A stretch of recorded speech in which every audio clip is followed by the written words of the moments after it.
시간 저희들에게 주신 하나님의 말씀은 누가복음 1장 26절로부터 38절까지의 말씀입니다. 저와 여러분이 한 절씩 교독한 후에 마지막 절은 함께 합독하시겠습니다. 여섯째 달에 천사 가브리엘이 하나님의 보내심을 받아 갈릴리 나사렛이란 동네에 가서 다윗의 자손 요셉이라 하는 사람과 약혼한 처녀에게 이르니 그 처녀의 이름은 마리아라. 그에게 들어가 이르되 은혜를 받은 자여 평안할지어다. 주께서 너와 함께 하시도다 하니 처녀가 그 말을 듣고 놀라 이런 인사가 어찌함인가 생각하매 천사가 이르되 마리아여 무서워하지 말라. 내가 하나님께 은혜를 입었느니라. 보라 내가 잉태하여 아들을 낳으리니 그 이름을 예수라 하라. 그가 큰 자가 되고 지극히 높으신 이의 아들이라 일컬어질 것이요 주 하나님께서 그 조상 다윗의 왕위를 그에게 주시리니 영원히 야곱의 집을 왕으로 다스리실 것이며 그 나라가 무궁하리라. 마리아가 천사에게 말하되 나는 남자를 알지 못하니 어찌 이 일이 있으리이까.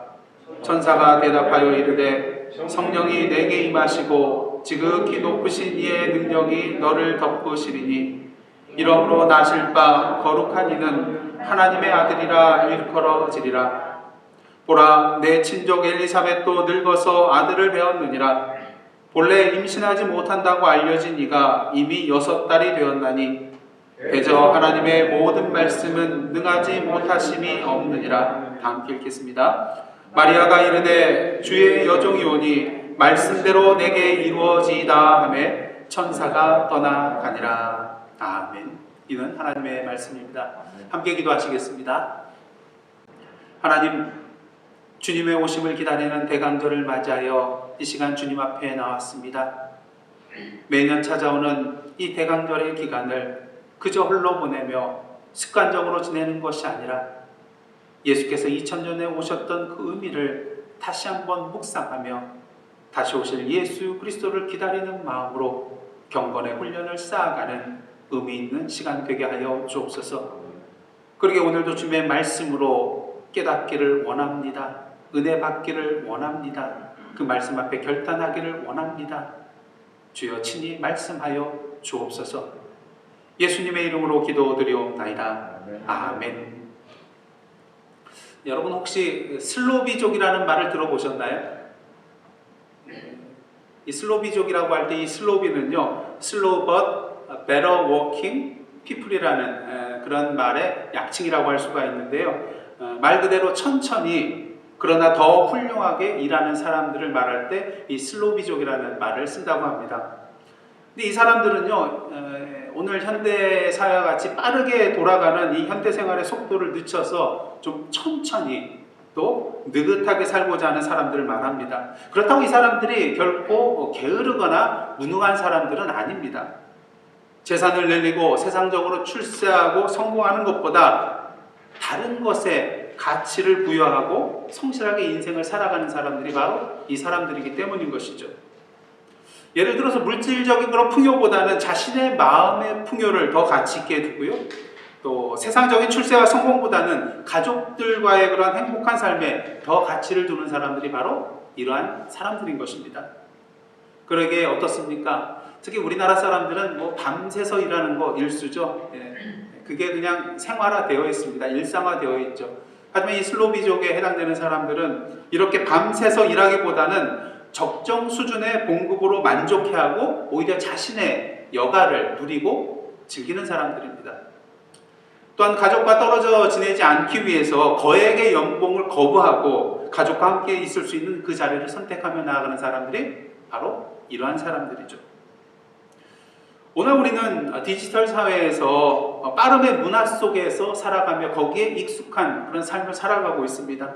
그러다 보니 어떻습니까? 아날로그 시대의 그런 여유로움과 또한 아름다움과 행복을 점점 잃어버리며 살아가는 것 같습니다. 프랑스의 철학자 피에르 쌍소라는 그런 사람이 있는데요. 그의 책 느리게 산다는 것의 의미에 보면은 빨리빨리에만 익숙해져 있는 이 현대인들에게 느리게 산다는 것의 의미가 무엇인가를 전달해주고 있는 바로 책이 이 책이라고 할 수가 있겠습니다. 그는 아무것도 하지 아니하고 방치하고 있는 게으른 상태의 나태와는 달리 느림이라는 것은 삶의 매 순간순간을 구석구석 느끼게 하기 위하여 속도를 늦추는 적극적 선택이라고 그렇게 말을 하고 있습니다. 그러게 뛰는 대신 뭐 하라고 할까요? 걸어가라. 또 카페인이든 그런 커피를 마시고 깨어있기보다는 포도주 한 잔을 마시고 오히려 긴장을 풀라고 그렇게 권유하고 있는 것을 보게 됩니다. 이처럼 그는 행복이란 빠름에 있는 것이 아니라 느림에 있다고 하면서 참된 행복을 누릴 수 있는 이 느림의 삶의 방식을 우리에게 제시해주고 있는 것이죠. 물론 빠르면 좋습니다. 주문했을 때 밥이 빨리 나오면 좋잖아요. 뭐든지 빨리 되면 좋잖아요. 하지만 현대인의 모습들을 보면 어떻습니까? 무엇을 위한 빠름인지 알지 못하고 그저 다른 사람들이 달려가니까 나도 달려가는, 그 빠름의 목적과 방향을 잃고 무작정 달려가고 있는 그런 사람들이 너무나도 많이 있다는 것이죠. 그러다 보니 뭐 하는 것을 힘들어해요? 기다리는 것을 힘들어합니다. 그것은 시간 낭비라고 생각하기 때문인 것이죠. 하지만 여러분 어떻습니까? 하루 만에 꽃을 피우는 그러한 식물이 이 세상에 있던가요? 없죠. 그리고 오늘날 이 세상의 모든 그런 아름다운 것들, 가치 있는 것들을 한번 보시기를 원합니다. 대부분 보시면요, 단기간에 이루어진 것이 없는 것을 우리는 보게 된다는 것이죠. 사실 이처럼 기다림이라는 것은요, 우리에게 아름다운 단어입니다. 기다림이 있기 때문에 성숙이 있는 거잖아요. 기다림이 있기 때문에 기대와 설레임의 기쁨이 있는 거잖아요. 오늘은 대강절 첫째 주일입니다. 주보 안에 있는 내용처럼 이 대강절의 기간의 의미가 무엇입니까? 2000년 전 이 땅에 오셨던 예수 그리스도, 그리고 지금도 성령님을 통하여서 우리에게 임하고 계시는 예수 그리스도, 그리고 앞으로 약속해 주신 말씀대로 이 땅에 다시 재림하여 주실 예수 그리스도를 생각하며 그 예수님의 성탄을 기다리는 4주간의 기간이 바로 이 대강절 기간인 것입니다. 그런 의미에서 대강절을 맞이하여서 대강절을 시작하는 오늘부터 성탄절까지 대강절과 성탄의 의미라는 주제를 가지고 함께 말씀을 나누고자 하는 것입니다. 단순히 빨리 성탄을 맞이하고자 하는 그런 마음을 갖기보다는 성탄을 기다리는 이 대강절의 기간이 우리에게 어떠한 시간이 되어야 하는지, 우리가 어떠한 마음을 가지고 이 성탄을 준비해야 하는지 충분한 시간을 가지고 천천히 하나님의 말씀을 묵상하면서 의미 있는 대강절 기간과 성탄절을 맞이하는 저와 여러분의 의미 있는 시간이 되기를 원합니다.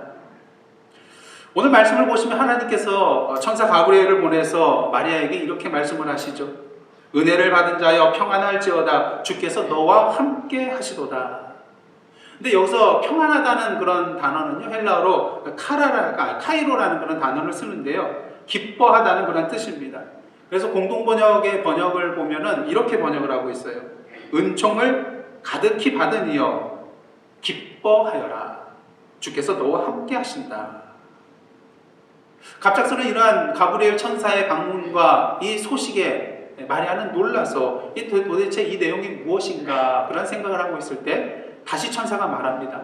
오늘 보면 30절부터 33절 말씀입니다. 제가 봉독해 드리겠습니다. 마리아여 무서워하지 말라, 네가 하나님께 은혜를 입었느니라. 어떤 은혜일까요? 보라, 네가 잉태하여 아들을 낳으리니 그 이름을 예수라 하라.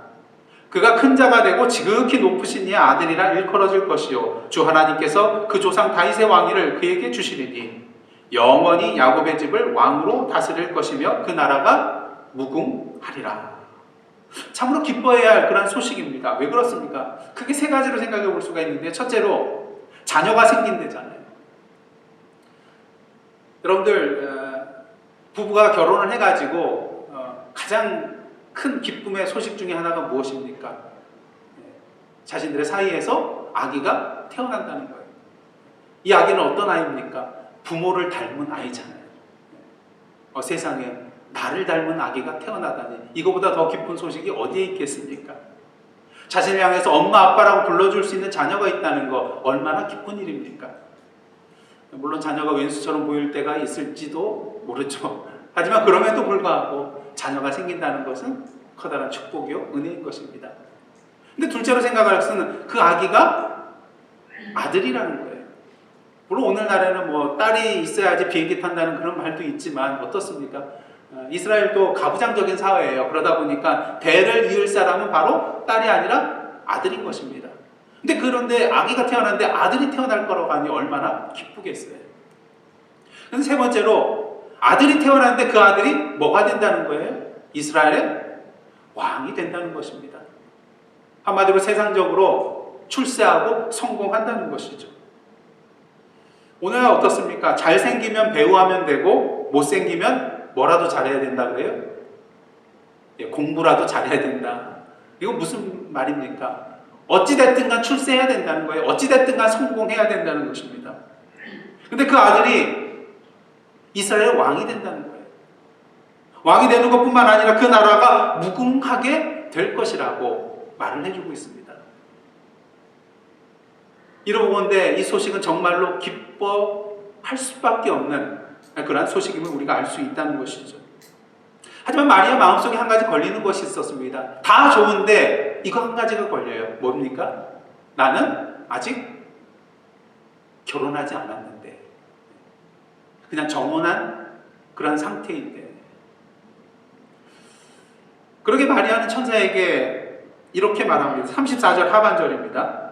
나는 사내를 알지 못하니, 그 다음 나오는 단어가 뭐예요? 어찌 처녀의 몸인 나에게 이러한 일이 일어날 수 있겠냐는 것입니다. 두 가지로 생각해 볼 수가 있는데요. 처녀는 아기를 가질 수 없다는 것이 지극히 상식적인 그러한 일인데 어찌 그런 일이 일어날 수 있겠냐는 것입니다. 그 다음 둘째로 생각할 수 있는 것은요, 다른 사람이 아닌 왜 나에게 이런 일이 일어나야 하냐는 것입니다. 그도 그럴 것이 약혼한 여자가 결혼하지도 않은 상황 속에서 몸을 더럽혀 아기를 갖게 되면 그 당시 문화가 어떻습니까? 돌로 쳐서 죽이는 거예요. 그러게 마리아는 어찌 일이 있으리까 반문하게 된 것입니다. 있을 수도 없는 일이며 결코 자신에게 일어나서는 안 될 일이었기 때문인 것이죠. 하지만 이에 대하여 천사가 이렇게 말합니다. 35절부터 37절 말씀입니다. 제가 묵독해 드리겠습니다.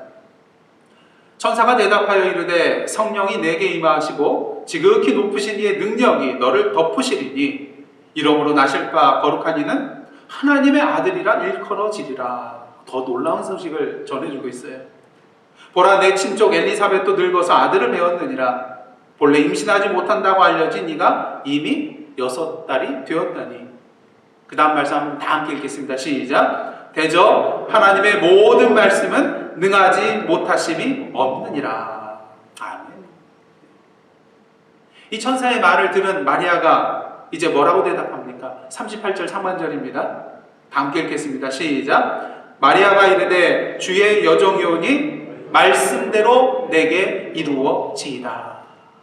그러자 천사가 마리아를 떠나갑니다. 참으로 받아들일 수 없는 소식, 결코 자신에게 이루어지지 않아야 될 그러한 소식입니다. 그럼에도 불구하고 마리아가 대답합니다. 주의 여종이오니 말씀대로 내게 이루어지이다. 사실 조금 전만 하더라도 마리아가 뭐라고 했습니까? 어찌 일이 있으리요. 근데 이제 180도 바뀌어서 말씀대로 내게 이루어지이다 말하고 있는 것을 보게 됩니다.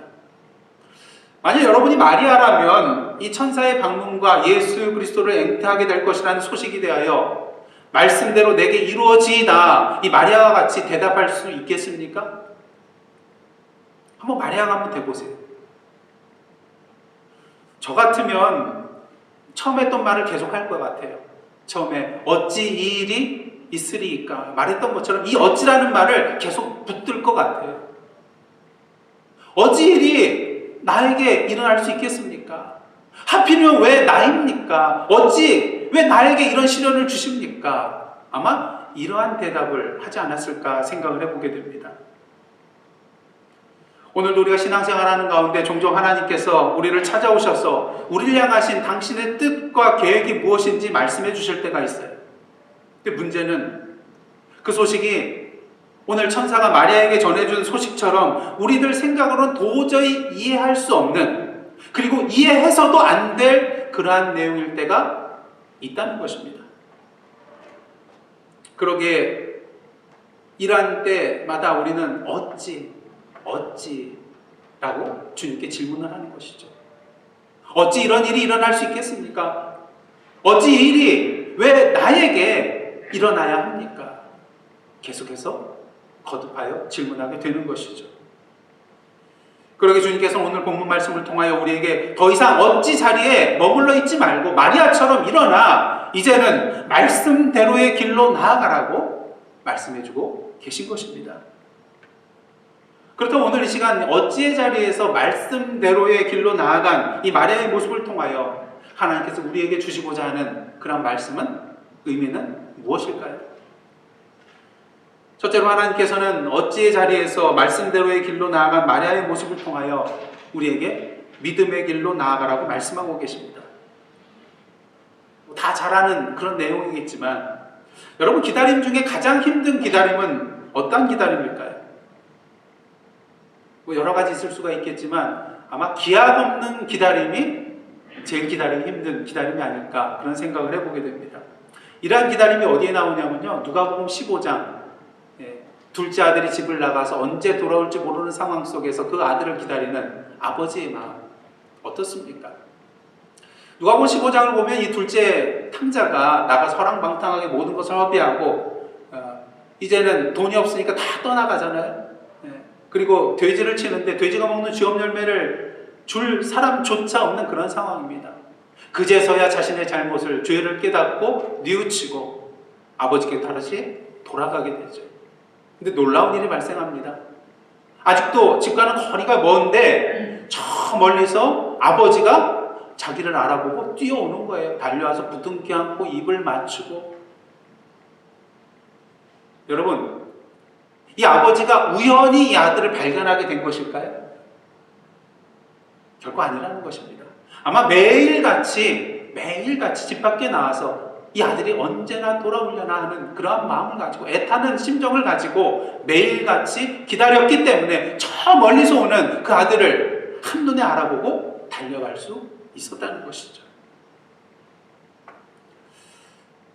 이처럼 기약 없는 기다림, 사실 힘든 것입니다. 근데 이 기약 없는 기다림보다 더 힘든 기다림이 있더라고요. 그것은 바로 믿을 수 없는 약속에 대한 기다림입니다. 믿기만 하면요, 10년이고 100년이고 기다릴 수 있어요. 하지만 그 믿음이 사라질 때에 그 기다림은 너무나도 견디기 힘든 기다림이 된다는 것입니다. 여러분, 나와 약속을 한 사람을 도저히 믿을 수 없을 때, 저 사람 정말 믿을 수 없는 사람이야, 이러한 마음을 품었을 때 어떻습니까? 한 가지 이상한 현상이 나타나게 되는데요. 보통은 약속한 시간이 다가올수록 어떻습니까? 기대감이 커지고 즐겁고 기쁜 마음이 들어요. 하지만 믿을 수 없는 사람과의 약속의 시간이 다가올 때 정반대의 현상이 나타납니다. 설레이고 기대감이 생기는커녕 어떻습니까? 마음에 조바심이 나고요, 점점 더 불안해지고요, 초조해져요. 왜? 이 약속이 안 이루어지면 어떡할까? 그런 걱정이 앞서기 때문인 것입니다.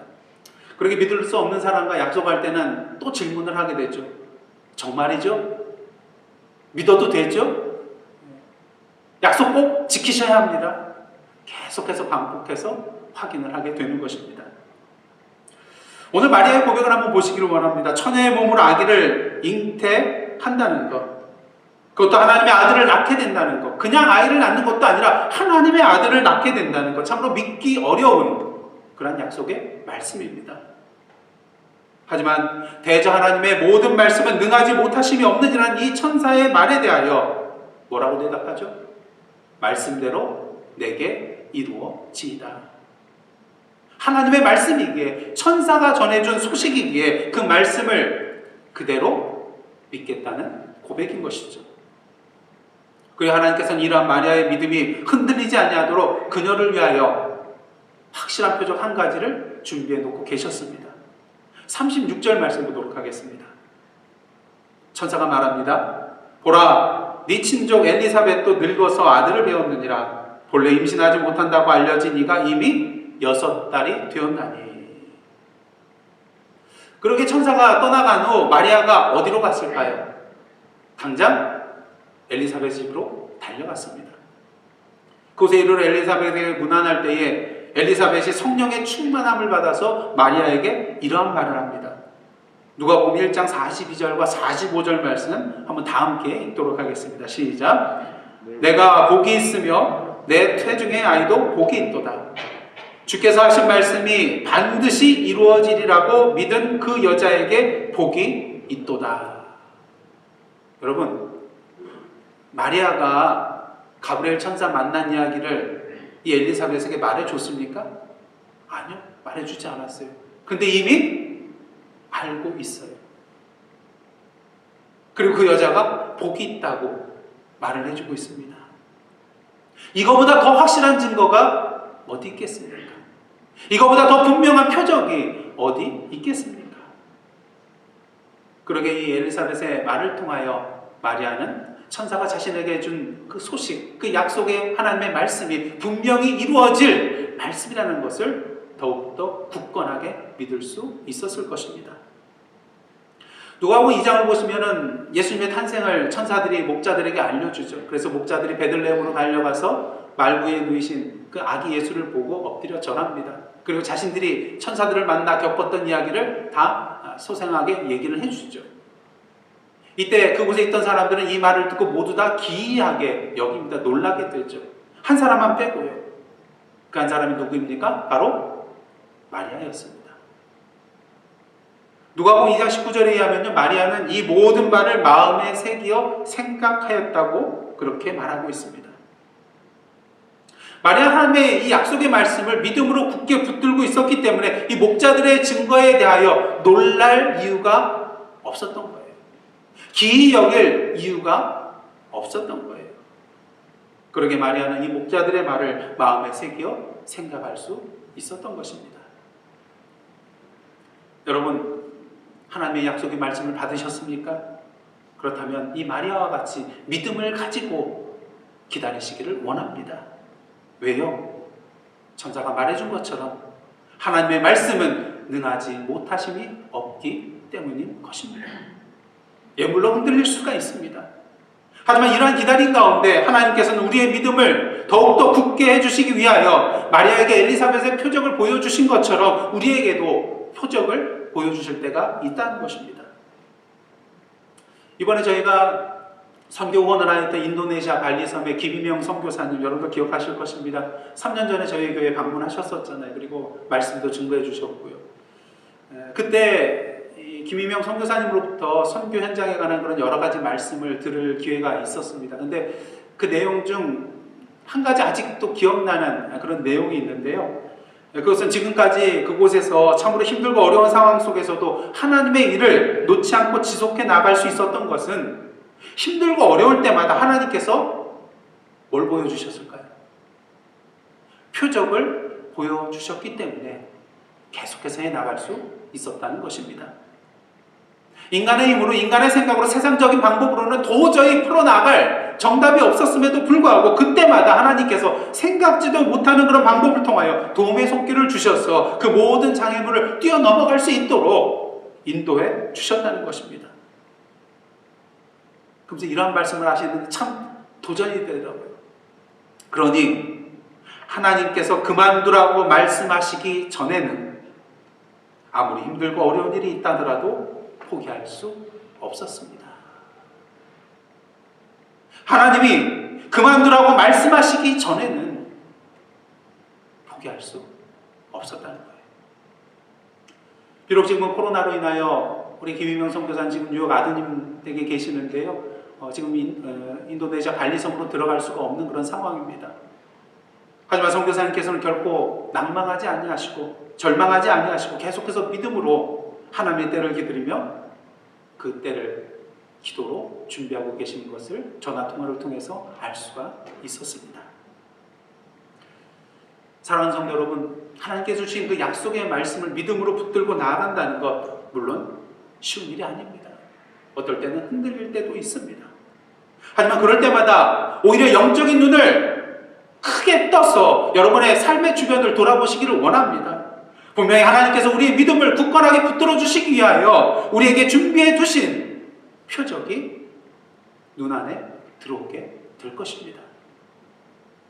바라긴 오늘도 주님께서 우리를 위하여 그 준비해 놓으신 표적을 발견하시고 더욱더 굳건한 믿음 가운데에 하나님의 약속의 때를 기다리시는 저와 여러분의 삶이 되기를 간절히 원합니다.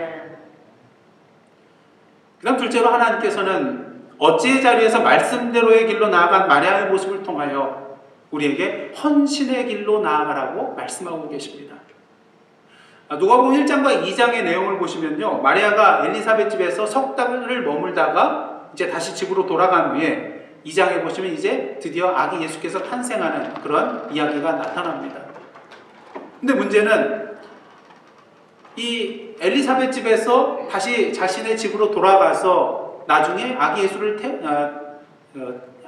낳게 될 때까지 그 사이에 마리아가 어떻게 지냈는지 나와 있지 않다는 거예요. 하지만 우리는 오늘 본문의 마리아의 고백 속에서 그녀가 이 기간 동안에 어떠한 마음을 가지고 지냈는지 충분히 유추해 볼 수 있는 것 같습니다. 오늘 보시면 마리아가 이렇게 고백합니다. 주의 여종이오니 말씀대로 내게 이루어지이다.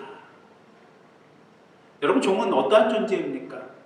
주인의 소유인 것이죠. 주인의 뜻대로 살아가는 존재입니다.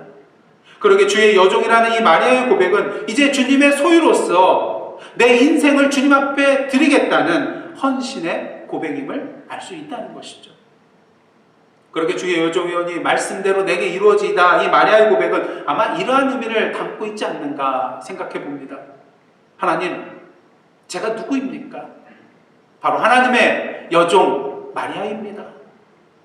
그렇게 제가 원하는 것, 내 생각과 내 뜻이 이루어지는 것이 아니라 이제는 오직 주님의 말씀과 주님의 생각과 주님의 계획과 뜻이 이루어지기를 원합니다. 바라기는 천사를 통하여 나에게 주신 그 말씀이 그 말씀대로 내게 이루어지기를 원합니다. 비록 그것이 십자가의 길이라 할지라도, 내 생명을 내어놓아야 하는 길이라 할지라도 오직 주님의 그 약속의 말씀만을 굳게 붙잡고 그 길을 걸어가겠습니다. 아마 이러한 내용이 이 마리아의 고백 속에 담겨 있지 않았겠는가 생각해 보는 것입니다. 여러분, 그리스도인으로서의 우리의 삶이라는 것은 내가 원하는 것, 내가 뜻하는 것을 이루어 나가는 삶이 아니라 주님께서 나에게 원하시는, 주님께서 나에게 뜻하시는 삶을 이루어 나가는 것이 그리스도인의 삶인 것입니다. 그렇기 때문에 그 삶이 우리에게 고난과 역경의 길이 될 수도 있습니다. 왜요? 하나님의 뜻을 이루기 위하여 내 뜻을, 내 자신을 내려놓아야 하기 때문인 것이죠. 그러게 그러한 그러한 삶을 향하여 우리는 뭐라고 말합니까? 헌신이라고 말하는 것입니다. 아기를 잉태했을 때부터 마리아는 참으로 힘들고 어려운 그런 삶을 살았으리라고 생각이 됩니다. 결혼하지 않은 상태에서 아기를 잉태했잖아요. 사람들에게 발각되어 알려지게 되면 죽을 수도 있는 그러한 상황이잖아요. 하지만 마리아는 주님 앞에 뭐 하기로 결단했습니까? 헌신하기로 결단했습니다. 하나님의 뜻에 자신의 목숨을 걸었습니다. 그리고 마침내 하나님의 아들 예수 그리스도가 자신의 몸을 통하여 태어나는 감격과 기쁨을 누리게 된 것이죠. 하나님께서는 오늘도 당신의 일을 맡아서 할 사람을 찾고 계십니다. 당신의 일을 맡길 사람을 찾고 계십니다. 그렇다면 하나님께서는 그 일을 누구에게 맡기실까요? 세상에서는 누군가에게 일을 맡길 때에는 그 사람의 능력과 지식과 경험과 또 나이와 건강 이런 것들을 보게 됩니다. 하지만 하나님께서 찾으시는 대상의 기준은 이 세상의 기준과는 너무나도 다르다는 것을 우리는 마리아를 통해서 분명히 보게 되는 것입니다.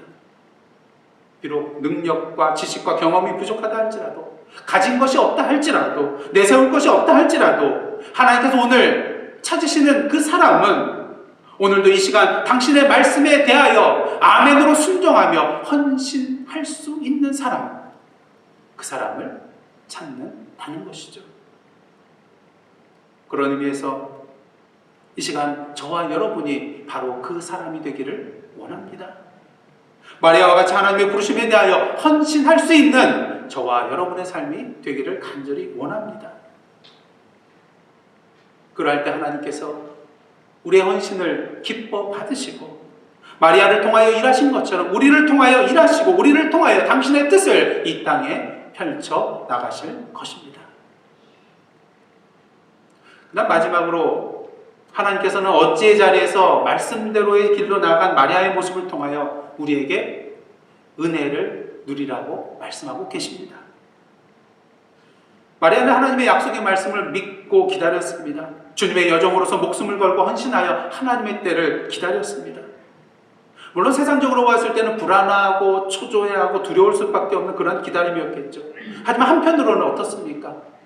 기쁨과 기대와 설레임이 넘쳐나는 그러한 기다림이었을 것입니다. 여러분, 농사 짓는 사람을 한번 생각해 보시길 원합니다. 씨를 뿌리고 땀 흘리며 농가 밭을 일궈 나갑니다. 때로는 가뭄으로 인하여, 때로는 홍수로 인하여, 때로는 병충해로 인하여 마음 졸이는 날들이 하루 이틀이 아닐 것입니다. 하지만 그럼에도 불구하고 그가 즐겁고 기쁜 마음으로 농사를 짓게 되는 이유는 무엇일까요? 그는 결국 어느 때가 있기 때문입니까? 추수할 때가 있기 때문인 것이죠. 만약 이 한 해, 올해 농사가 망쳤다고 끝나는 것이 아니잖아요. 다음 해에 잘 지으면 되는 것입니다. 그러니 그 추수의 때를 믿음으로 바라보며 기뻐하며 즐거워하며 기다릴 수 있다는 것이죠. 여러분, 사랑하는 사람이 수십 년 만에 돌아온다는 그런 가정의 생각을 한번 해보시기를 원합니다. 요즘 날씨처럼 춥고 또 눈보라가 휘몰아친다고 한번 생각을 해보세요. 이제 기차역 플랫폼에서 기다리고 있는데 기차가 이 날씨 때문에 연착을 합니다. 좀 더 있어야지 도착을 한다고 소식이 들려옵니다. 비록 춥고 너무나도 기다리기 힘들지만 어떻습니까? 그 마음만큼은 오히려 더욱더 따뜻해지고 즐겁고 기쁨이 넘쳐날 줄 믿습니다. 왜? 사랑하는 사람이 늦었지만 지금 오고 있거든요. 그러게 역설적으로 그 도착이 늦어지면 늦어질수록 더욱더 내 마음속에 기대감과 설레임이 더 커지는 것을 우리는 분명히 경험하게 될 것입니다. 누가복음 1장 46절부터 55절을 보시면요, 마리아가 주님 앞에 찬양하고 있는 것을 보게 됩니다. 왜? 하나님께서 비천한 자신을 돌아보셨거든요. 이름 없는 자신의 이름이 온 세상 사람들에게 기억되고 알려지고 복된 이름으로 세워질 그 주님의 약속의 말씀, 너무나도 기뻤거든요. 당신의 백성을 긍휼히 여기시고 기억하시는 축복의 통로로 자신을 사용하였기에 그녀는 찬송하지 않을 수가 없었던 것입니다. 그렇게 자신을 통하여 아기 예수께서 태어나기도 전에 이미 그 미래를 믿음으로 바라보며 기뻐하고 즐거워하며 하나님 앞에 찬송의 자리로 나아갈 수 있었던 것이죠. 천사가 전해준 말처럼 자신이 하나님께 은혜를 받은 자라는 것을 분명히 알았기 때문인 것입니다.